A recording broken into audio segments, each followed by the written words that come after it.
जय मसीह मण्डली परिवार र आज हामी विशेष हाम्रो यो जुन चाहिँ कन्स्ट्रक्ट सिरिजलाई हामीले आजको दिन स्थगित राखेका छौँ र हामी आज अर्कै नयाँ टपिकलाई लिएर हामी अध्ययन गर्दैछौँ आजको दिन मात्रै। शीर्षक के छ भनेदेखि आज मेरो सर्मनको शीर्षक नयाँ जीवन, न्यू लाइफ, नयाँ जीवनको मार्गमा हिँडौँ भनेको छ। हो कि नयाँ जीवनको मार्गमा हिँडौँ, नयाँ जीवन। रोमी 6 अध्यायको 1 देखि 14 सम्म हामी हेर्नेछौँ। रोमी 6 अध्यायको 1 देखि 14। रोमी 6 अध्यायको 1 देखि 14। अब हामी के भनौँ, के अनुग्रह प्रशस्त मात्रामा होस् भनेर हामी पापमा लागिरहौँ त? त्यसो हो नहोस्। हामी जो पापको लेखी मर्यौँ त कसरी हामी अझै त्यसैमा जिउनु?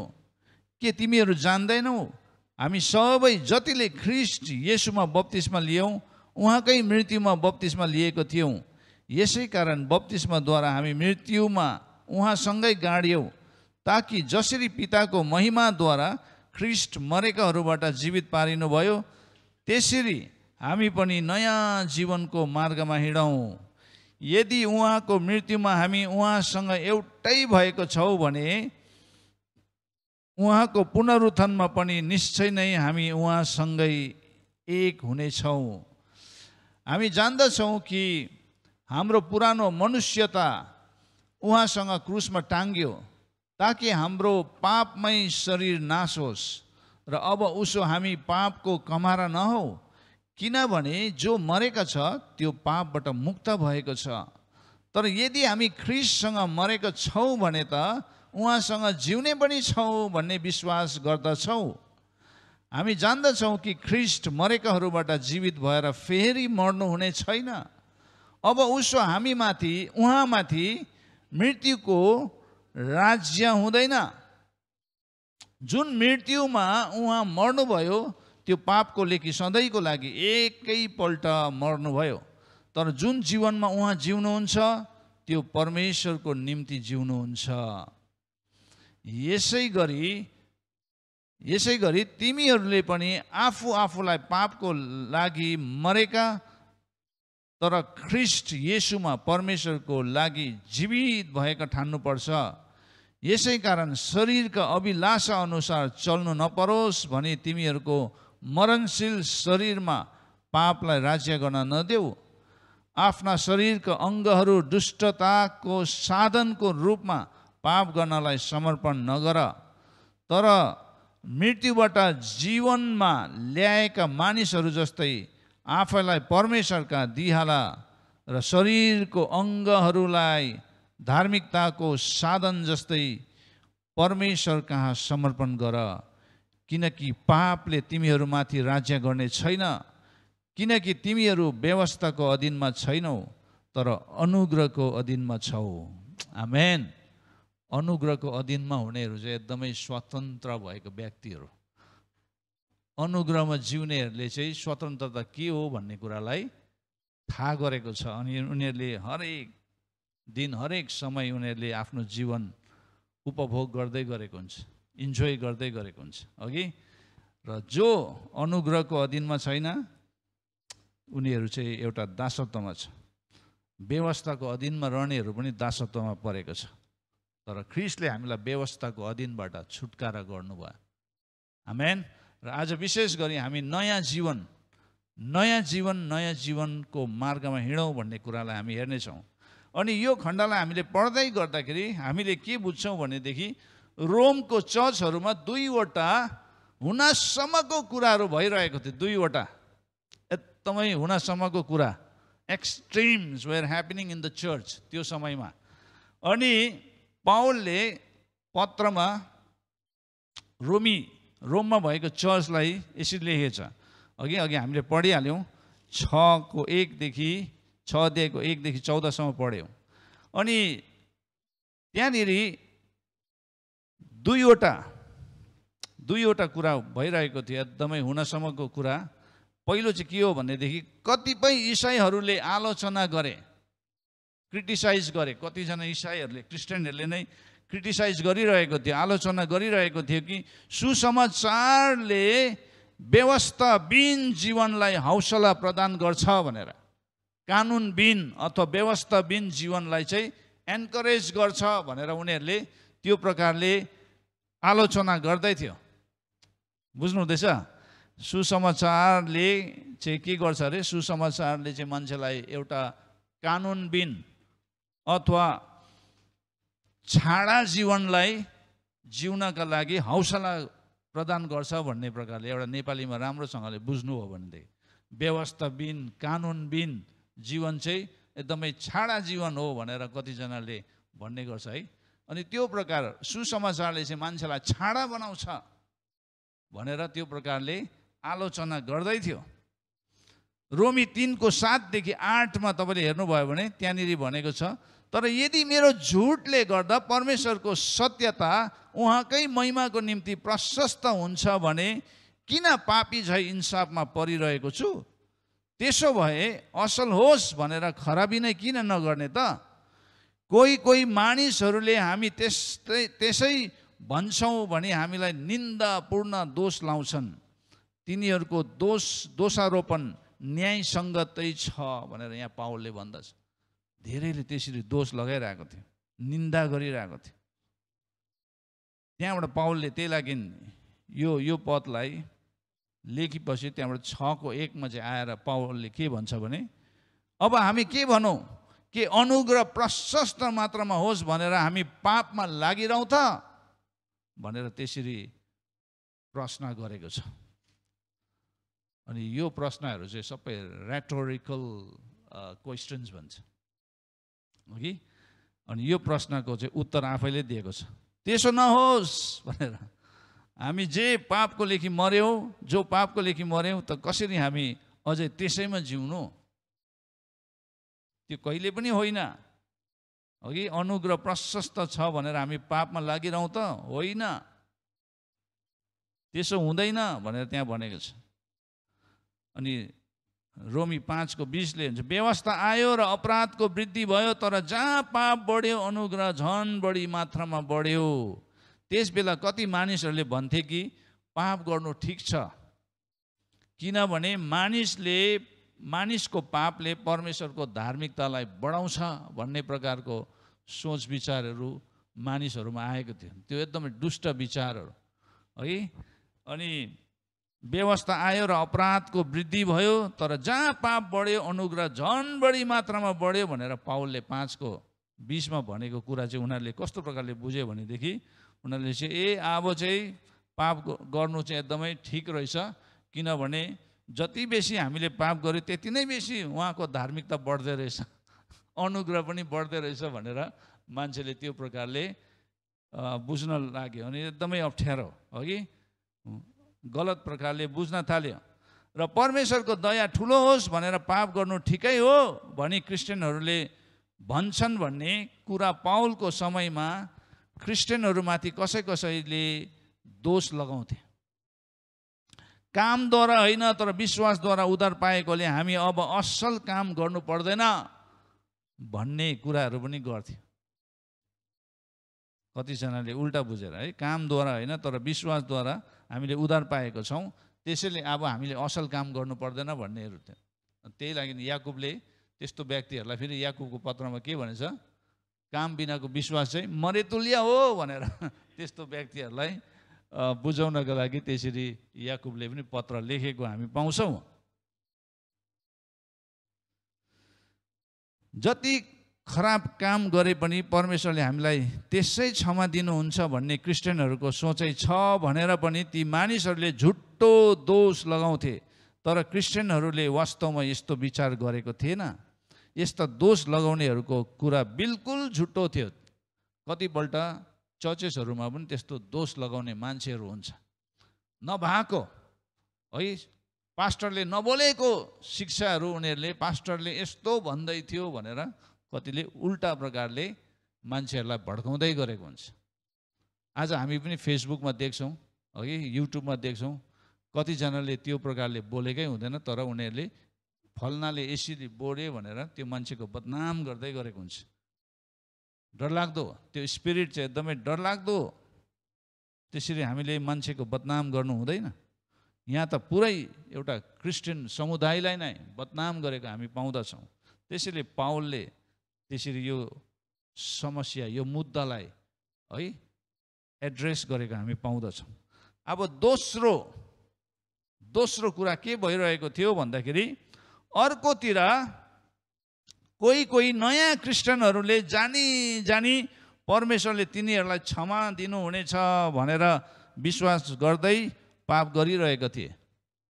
नयाँ क्रिस्चियनहरू, नयाँ विश्वासीहरूले चाहिँ के गर्दै थियो भने, कोही सबै होइन है, कोहीले चाहिँ जानी परमेश्वरले तिनीहरूलाई क्षमा दिनुहुन्छ भनेर तिनीहरूले के गर्दै थियो अरे, पाप गर्दै थियो।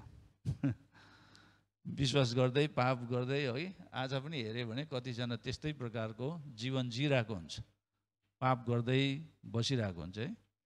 क्षमा माग्दै पाप गर्दै, क्षमा माग्दै पाप गर्दै त्यसरी जिउनेहरू हामी देख्छौँ। अनि त्यो समयमा पनि थियो भने आज पनि त्यस्तै छ कतिवटा ठाउँमा। त्यही लागि पाउलले रोमी 6:1 भन्छ, अब हामी के भनौँ, के अनुग्रह प्रशस्त मात्रामा होस् भनेर हामी पापमा लागिरहौँ त? कदापि होइन, हुन सक्दैन, यस्तो हुनु हुँदैन, यो गलत हो। अनुग्रहलाई हामीले हल्का लिनु हुँदैन। अनुग्रह छ भन्दैमा हामीले पाप गर्नु हुँदैन। अनि यो दुईवटा हुनुसम्मको कुराले चाहिँ रोममा भएको चर्चेसहरूमा त्यसको परिणामहरू चाहिँ के भयो भन्दाखेरि, कतिजना चाहिँ नियमित रूपमा पापमा नै रहे। तिनीहरू they remain in habitual sin, तिनीहरू नियमित पापमा रहे, पाप गर्दै अनि पापमै रह्यो। किनभने परमेश्वरको अनुग्रह प्रशस्त छ भनेर पाप गर्दै बसे।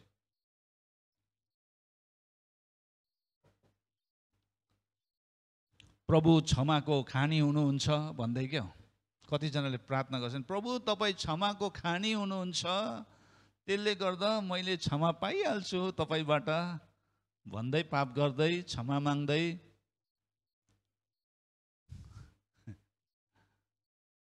त्यसलाई रिपेन्टेन्स भन्दैन। क्षमा माग्नु भनेको त्यो सरी भन्नु चाहिँ रिपेन्टेन्स होइन। पश्चाताप भनेको चाहिँ नि अब गर्दिनँ भनेर त्यो डाइरेक्सनमा जाँदै गरेको छ भने अब फर्किनु भनेको।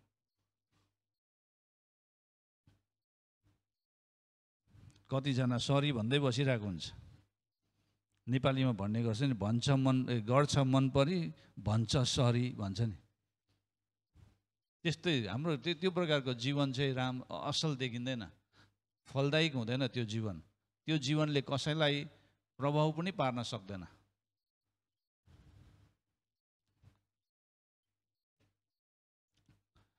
परिणाम चाहिँ के भयो भन्दाखेरि, तिनीहरू नियमित रूपमा पापमा रहे, पापमा जिउन थाले।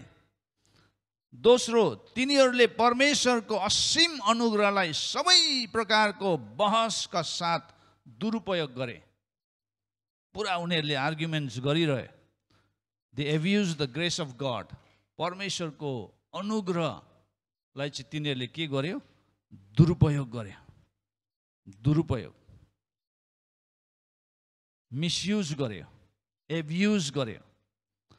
तेस्रो, तिनीहरूले सोचे कि परमेश्वरको अनुग्रहले तिनीहरूलाई पाप गर्ने अनुमति दियो भनेर। तिनीहरूले के सोचे भने हामीले पाप गर्ने लाइसेन्स पाएको छ भनेर।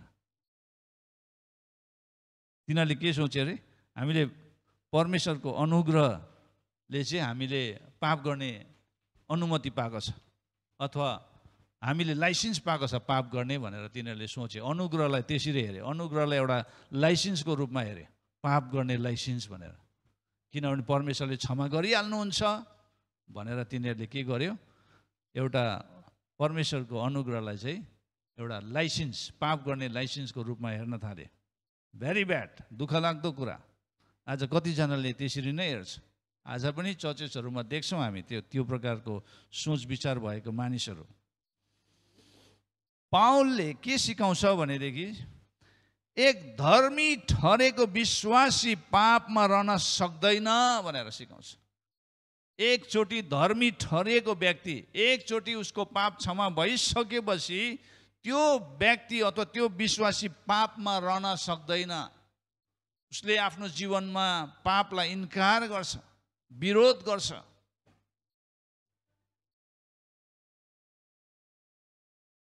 पाउलले त्यही सिकाउँछ, एक धर्मी ठरिएको विश्वासी पापमा रहन सक्दैन। किनकि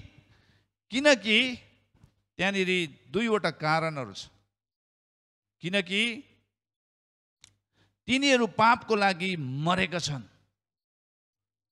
भन्नुहोस् त, म पापको लेखी मरेको, म पापको लेखी मरेको व्यक्ति हो भनेर भन्नुहोस् त। पापको लेखी मरेको व्यक्ति, मरेको मान्छेमा चाहना इच्छा हुन्छ।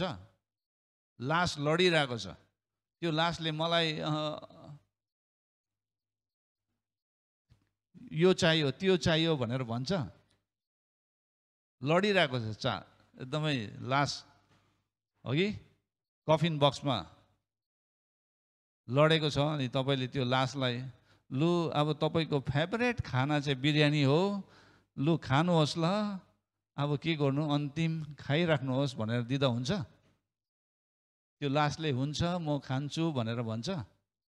भन्दैन नि। त्यही लागि पापमा मरेको विश्वासीहरू, पापको लेखी मरेको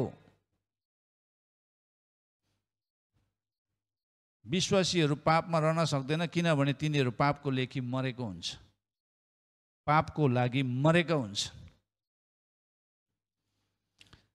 त्यही लागि 4देखि 7 पदलाई हामीले पढ्यो भनेदेखि, रोमी 6:4-7 पढ्यो भने त्यहाँनिर भनेपछि, यसै कारण बप्तिस्माद्वारा हामी मृत्युमा उहाँसँगै गाड्यौँ, ताकि जसरी पिताको महिमाद्वारा ख्रीष्ट मरेकाहरूबाट जीवित पारिनु भयो, त्यसरी नै हामी पनि नयाँ जीवनको मार्गमा हिँडौँ, नयाँ जीवनको मार्गमा हिँडौँ। यदि उहाँको मृत्युमा हामी उहाँसँगै एउटै भएको छौँ भने उहाँको पुनरुत्थानमा पनि निश्चय नै हामी उहाँसँग एक हुनेछौँ। यदि हामी उहाँको मृत्युमा हामी एक भएको छैनौँ भनेदेखि पुनरुत्थानमा पनि एक हुन्छ भनेर आशा नगरे पनि हुन्छ। तपाईँ र मैले बुझ्नुहुँदैछ? यहाँनिर एकदमै गकिलो कुरा यहाँ छ है, राम्रोसँग पढ्नुहोस्। 5 पदमा, यदि उहाँको मृत्युमा, येशूको मृत्युमा हामी उहाँसँग एउटै भएको छौँ भने उहाँको पुनरुत्थानमा पनि निश्चय नै हामी उहाँसँग एक हुनेछौँ। तर यदि हामी उहाँको मृत्युमा एउटै भएको छैनौँ भनेदेखि हामी उहाँको पुनरुत्थानमा पनि निश्चय नै एक हुने छैनौँ भनेर बुझ्नु पर्यो। अलिक हेभी छ है कुरा, अलिक गकिलो भयो।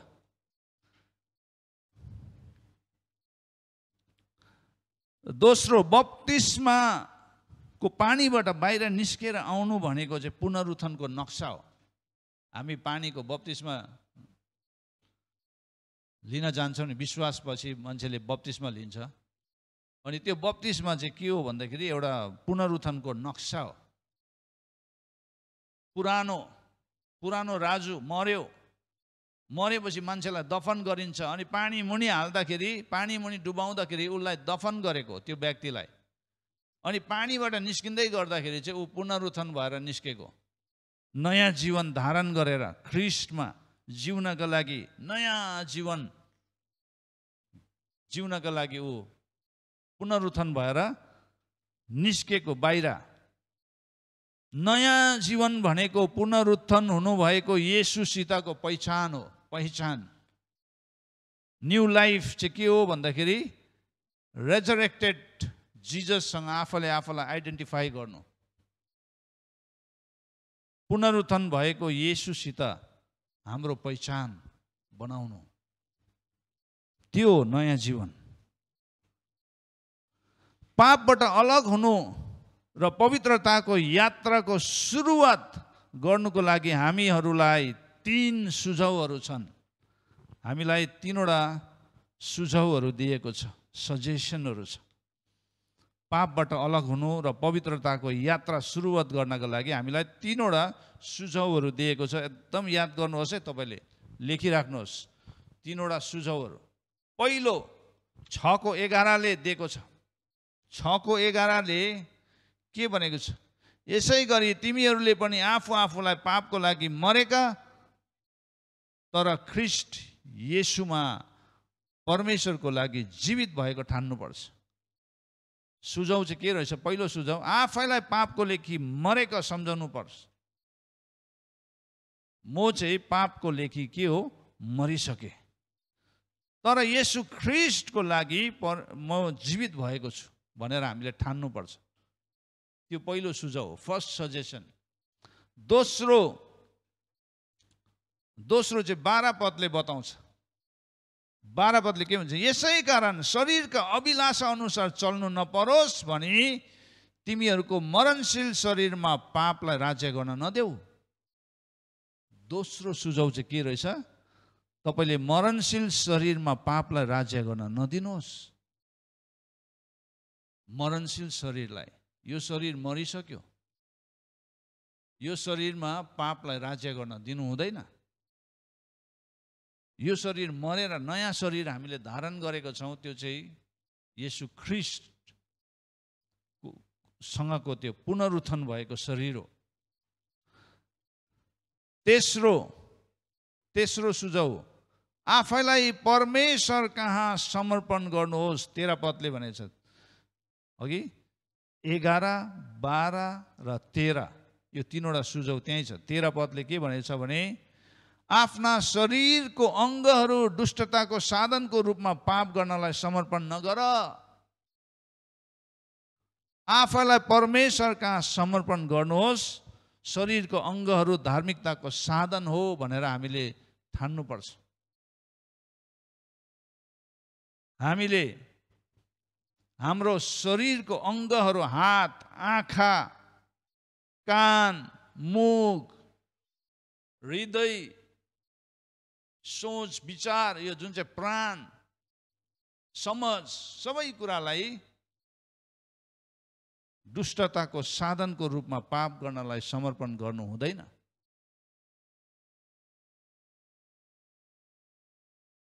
हिजो मैले अयुबको एउटा 31 अध्यायलाई मैले हेर्दै थिएँ। त्यहाँनिर अयुबले के भनेको छ भने 31 अध्यायको 1 मा मैले मेरो आँखासँग मैले बाछा बाँधे भनेको छ, पाप नगरौँ भनेर। बुझ्नुहुँदैछ? पाप नगरौँ भनेर त्यसरी अयुबले भनेको छ। आँखासँग पनि बाचा, कभनन। विशेष गरी आँखाले देखेपछि मान्छेको जीवनमा धेरैवटा कुराहरू आउन थाल्छ। अन्धो मान्छेहरूलाई केही हुँदैन, उनीहरूको अगाडि जो नै आए तापनि उनीहरूलाई केही फिलिङै हुँदैन। किन भन्नुहोस् त? तिनीहरूले देख्दैनन्, तर जब उनीहरूको आँखा खोलिन्छ नि, देख्नु थाल्छ नि, त्यहाँबाट चाहिँ सबै कुरा आउँछ, अभिलाषा। त्यसले गर्दा आँखालाई हामीले कन्ट्रोलमा राख्नु सकेन भने के हुन्छ? त्यसले हाम्रो जीवनलाई खतम पार्छ। त्यसले गर्दा आँखालाई पनि हामीले एउटा कभनन, आँखासँग पनि हामीले एउटा कभनन राख्नुपर्छ, करार, बाचा बाँध्नुपर्छ आँखासँग। म यस्तो कुरा हेर्दिनँ भनेर, म यस्तो कुरा हेर्दिनँ, यो घिनलाग्दो कुराहरू मेरो अगाडि आयो भने पनि, मोबाइलको अगाडि पपअप्स आयो भनेदेखि पनि म त्यसलाई हेर्दिनँ, म इन्कार गर्छु।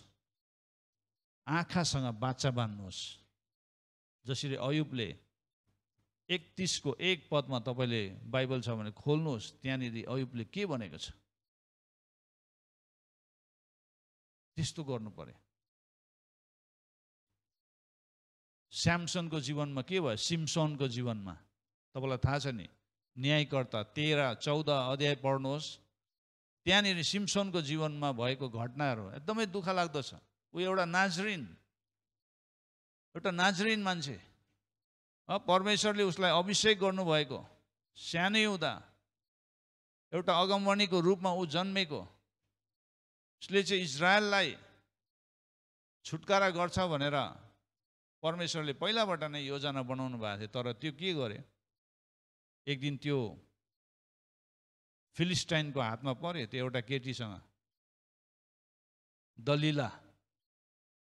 दलिलालाई हेर्ने भयो, हेर्ने बित्तिकै दलिलाले उसको आँखालाई कब्जा गरिहाल्यो।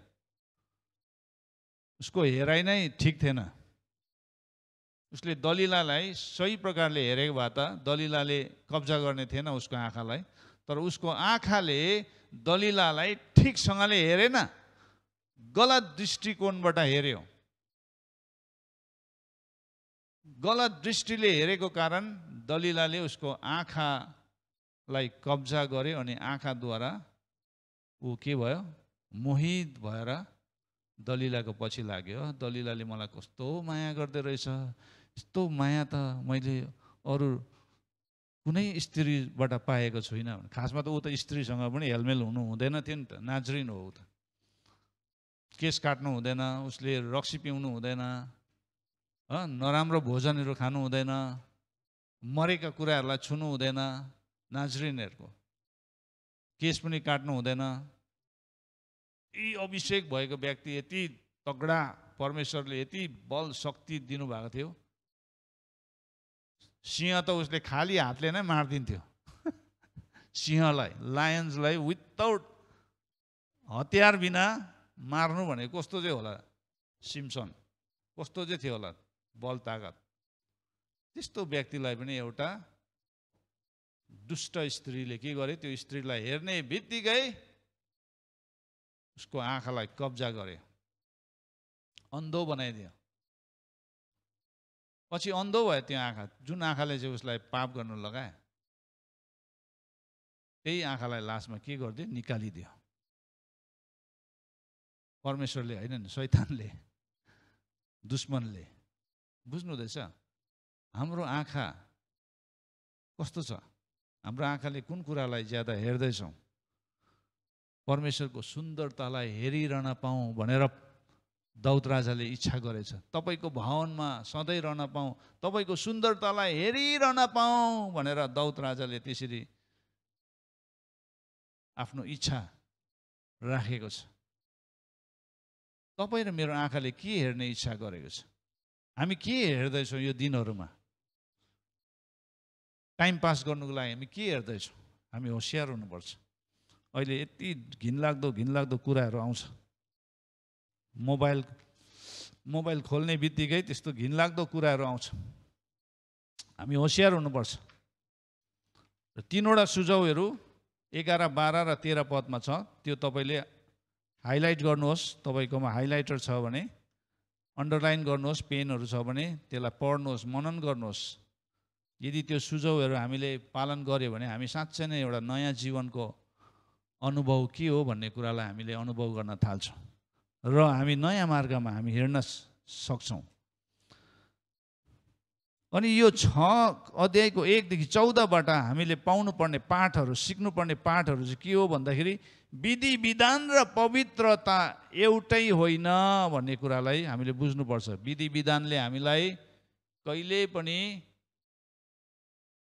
पापदेखि अलग गर्दैन। विधि विधानले, विधि विधान, पवित्रता र विधि विधान चाहिँ एउटै होइन। दोस्रो, वास्तवमा नयाँ गरी जन्मेको विश्वासी पापमा रहन सक्दैन भन्ने कुरालाई हामीले सिकेको छौँ। नयाँ गरी जन्मेको, त्यही लागि एउटा यस्तो खालके ग्रुप छ क्रिस्चियन समुदाय, जसले हामी जस्तो विश्वासीहरूलाई भेटायो भने जहिले पनि प्रश्न, उनीहरूको एउटै प्रश्न हुन्छ, तपाईँ नयाँ गरी जन्मिनु भएको छ भनेर प्रश्न गर्छ। त्यो समुदायको नाम भन्दिनँ, तर जसले पनि प्रश्न गरिरहेको हुन्छ त्यो प्रश्न गर्ने व्यक्तिलाई पनि थाहा हुँदैन कि ऊ नयाँ गरी जन्मेको छ कि छैन भनेर। दुःख लाग्दो कुरा चाहिँ त्यो छ। अरूलाई मात्रै क्या नयाँ गरी जन्मेको छ कि छैन भनेर सोध्छ, तर आफूले आफूलाई चाहिँ सोध्दैन। ऐनामा यस्तो हेरेर सोध्नुपर्छ, तँ नयाँ गरी जन्मिस् के? अनि यहाँनिर हामीले यो पाठबाट सिक्नुपर्ने, नयाँ गरी जन्मेको विश्वासी चाहिँ पापमा रहन सक्दैन भनेको छ। तेस्रो, नयाँ जीवन भनेको पुरानो जीवनबाट पूर्ण रूपमा अलग भएर जिउनु हो। नयाँ जीवन भनेको चाहिँ पुरानो जीवनबाट एकदमै पूर्ण रूपमा अलग भएर जिउनु हो। पहिला कुन कुन ठाउँमा जान्थ्यो भनेदेखि त्यो ठाउँमा जानु छोड्नु पर्यो। पहिला नचाहिँदो कुराहरू खाने गर्थ्यो भने त्यो छोड्नु पर्यो। नचाहिँदो कुराहरू हेर्थ्यो भने त्यो हेर्नु छोड्नु पर्यो। नचाहिँदो लुगाहरू लगाउँथ्यो भनेदेखि त्यो लुगाहरू पनि लगाउनु छोड्नु पर्यो।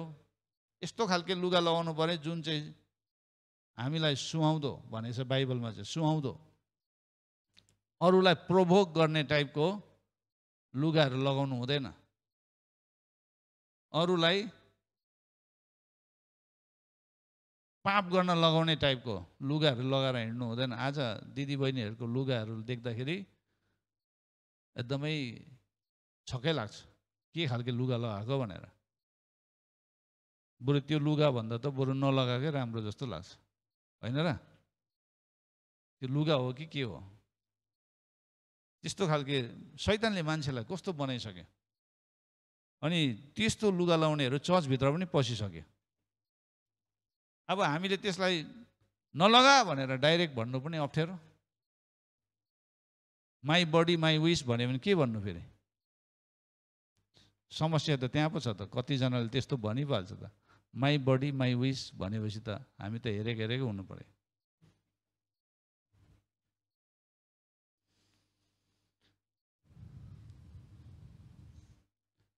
तेस्रो, चौथो, जसरी धर्मी ठहराउने परमेश्वरको काम हो भने त्यसरी नै एक व्यक्तिको ईसाई जीवन र रूपान्तरण पनि परमेश्वरको काम हो। आमेन। जसरी धर्मी ठहराउने परमेश्वरको काम हो भनेदेखि त्यसरी नै एक व्यक्तिको ईसाई जीवन र रूपान्तरण पनि परमेश्वरको काम हो। परमेश्वरलाई हामीले काम गर्न दिनुपर्छ। हाम्रो जीवनमा ट्रान्सफर्मेसन ल्याउनका लागि हामीले आफैलाई सरेन्डर गर्नुपर्छ, पुरै समर्पण गर्नुपर्छ ख्रीष्टमा। प्रभु, म मेरो शक्तिमा म यो सबै कुरा गर्न सक्दिनँ, तर म तपाईँको शक्तिमा भर पर्छु, तपाईँको अनुग्रहमा भर पर्छु, तपाईँको धार्मिकतामा म जिउन चाहन्छु। म मेरो आफ्नै धार्मिकतामा म घिनलाग्दो मान्छे हो, तर म तपाईँको धार्मिकतामा म जिउँछु भनेर आफूले आफूलाई सरेन्डर गर्न सक्नु पर्यो। अनि मात्रै ट्रान्सफर्मेसन हाम्रो जीवनमा देखा पर्छ। आज हामीले लिएर जानुपर्ने कुरा के छ यो पाठबाट? आफूलाई ख्रीष्टसँगको तपाईँको सम्बन्धको बारेमा लगातार थाहा गराउनुहोस्। आफूलाई ख्रीष्टसँगको तपाईँको सम्बन्ध कस्तो छ त्यो सम्बन्धको बारेमा लगातार तपाईँले थाहा गराइरहनुहोस् र यसबारे बढी सचेत हुनुहोस्। एकदमै हामी अलर्ट हुनुपर्छ। त्यही लागि कलसी 3:1-4 पाउलले कलसीको मण्डलीलाई यसरी भन्छ, यसै कारण यदि तिमीहरू ख्रीष्टसँग जी उठाएको छौ भने माथिका कुराहरूमा मन लगाऊ। माथिका कुराहरूमा मन लगाऊ त माथिका कुराको खोजी गर भनेछ। जहाँ ख्रीष्ट हुनुहुन्छ र परमेश्वरको दाहिनी बाहुलीपट्टि बस्नु भएको छ, माथिका कुरामा मन लगाऊ, पृथ्वीमा भएको कुरामा होइन, किनभने तिमीहरू मरेका छौ। अघि रोमीले पनि त्यही भन्दै थियो, हामी मरेका हौँ। तिमीहरूको जीवन परमेश्वरमा ख्रीष्टसँग लुकाएको छ। ख्रीष्ट जो हाम्रो जीवन हुनुहुन्छ, उहाँ प्रकट हुनुहुँदा तिमीहरू पनि उहाँसँगै महिमामा प्रकट हुनेछौ। आमेन। अहिले चाहिँ हामी महिमामा प्रकट भएको छैनौँ। अहिले चाहिँ हामीलाई येशू ख्रीष्टसँग लुकाएको छ। अनि येशू ख्रीष्टसँग लुकाएको जीवन चाहिँ कस्तो हुन्छ होला? हामीलाई चाहिँ येशू ख्रीष्टमा लुकाएको छ। We are hidden in Christ. अनि येशू ख्रीष्टमा लुकाएको जीवन चाहिँ कस्तो हुन्छ? मान्छेले हामीलाई यस्तो हेर्दाखेरि वास्तवमा मलाई देख्नु हुँदैन नि, ख्रीष्टलाई देख्नुपर्छ। किन भन्नुहोस् त? म चाहिँ ख्रीष्टमा लुकाएको छ नि त। म चाहिँ ख्रीष्टमा लुकाएको व्यक्ति हो नि त। यदि म ख्रीष्टमा लुकाएको व्यक्ति हो भनेदेखि मलाई मान्छेले हेर्दाखेरि येशू ख्रीष्टको चरित्र देख्नुपर्छ, येशू ख्रीष्ट जस्तै देख्नुपर्छ। मैले भनेको आउटर एपियरेन्स चाहिँ येशू ख्रीष्टको जस्तै हुनुपर्छ भनेको होइन, बाहिरीको खोस्टा चाहिँ येशू जस्तै देख्नुपर्छ भनेको होइन। हाम्रो बोली चाली, हाम्रो काम गर्ने तरिकाहरू, हाम्रो उठाइ बसाइ, हाम्रो जीवनशैली येशू जस्तै हुनुपर्छ। आमेन। अनि त्यो व्यक्ति यदि येशू जस्तै देखिन्छ भनेदेखि त्यो चाहिँ ख्रिस्टमा लुकाएको व्यक्ति हो। अनि एक दिन येशू ख्रिस्ट आउनु हुँदाखेरि येशूसँगै महिमामा त्यो व्यक्ति प्रकट हुन्छ। लु अब चाहिँ त्यो ख्रिस्टदेखि बाहिर निस्किनुपर्छ, लु अब त्यो चाहिँ महिमामा प्रकट हो भनेर येशूले हामीलाई प्रकट गराउनुहुन्छ। आमेन। अहिले चाहिँ तपाईँ र मलाई येशूले उहाँसँग लुकाउनु भएको छ। त्यसले गर्दा म देख्नु हुँदैन, येशू देख्नुपर्छ। त्यही लागि बप्तिस्मा दिने यूहन्नाले के भन्छ, म चाहिँ घट्नुपर्छ तपाईँ बढ्नुपर्छ भने त्यो हो। प्रभु म चाहिँ घट्नुपर्छ तपाईँ चाहिँ बढ्नुपर्छ। अनि जब येशू ख्रिस्ट हाम्रो जीवनमा बढ्नुहुन्छ, हामी घट्दै गयो भनेदेखि हामी साँच्चै नै हराउँछौँ, एक दिन हराउँछौँ। येशू देखिनुपर्छ, हाम्रो जीवनबाट येशू देखिनुपर्छ। आमेन। अनि जब हामीले हाम्रो जीवनबाट येशूलाई प्रदर्शन गर्छौँ, येशूलाई प्रतिनिधित्व गराउँछौँ भनेदेखि पक्कै पनि हामी येशूमा लुकेको व्यक्ति हो। तर यदि हामीले येशूलाई चाहिँ पछि राखेर म देख्नुपर्छ भनेर अगाडि बढ्यो भनेदेखि चाहिँ त्यो व्यक्ति चाहिँ येशूमा लुकाएको व्यक्ति होइन। हामीले एकदमै होसियारी हुनुपर्छ। त्यसले गर्दा नयाँ जीवन र नयाँ जीवनको मार्गमा हिँड्नु भनेको चाहिँ त्यो हो। प्रिय,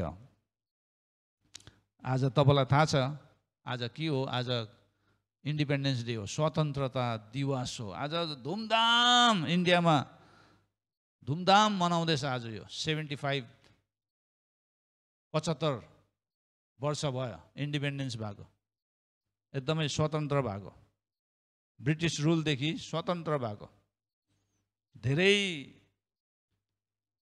के अरे नायकहरू, हिरोज अफ इन्डिया, उनीहरूले आफ्नो ज्यान दियो इन्डियालाई यो ब्रिटिसबाट स्वतन्त्र पार्नको लागि। तर आज ख्रिस्टमा जिउनेहरूको लागि स्वतन्त्रता दिवस चाहिँ के हो भन्दाखेरि तपाईँ र मेरो लागि गलाती 5:1ले साह्रै मिठो कुरा गरेको छ। स्वतन्त्रताको निम्ति ख्रिस्टले हामीलाई स्वतन्त्र पार्नु भएको छ भनेको छ। यसै कारण दह्रो भएर खडा हो भनेको छ। दह्रो भएर खडा हो र फेरि दासत्वको जुवामुनि नपर भनेको छ।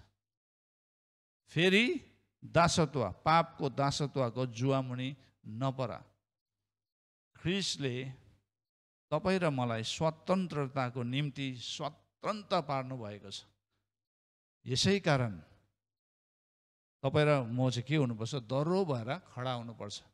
ख्रिस्टको निम्ति हामी खडा हुनुपर्छ र फेरि त्यो दासत्व मुनि हामी जानु हुँदैन। त्यो दासत्वको जुवामुनि हामी पर्नु चाहिँ हाम्रो लागि हार हो, जित होइन, हार हो।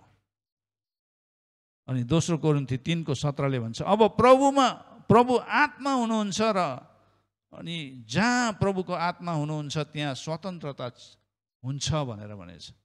कि आज हाम्रो जीवनमा पवित्र आत्मा छ के त? पवित्र आत्माले हामीलाई पापबाट स्वतन्त्र पार्दछ। यूहन्ना 8:36ले भन्छ, यसै कारण पुत्रले तिमीहरूलाई स्वतन्त्र गराए भने तिमीहरू निश्चय नै स्वतन्त्र हुनेछौ। आमेन। यो पदहरूले चाहिँ स्वतन्त्रता के हो, स्वतन्त्र जीवन के हो भन्ने कुरालाई अर्थ दिन्छ।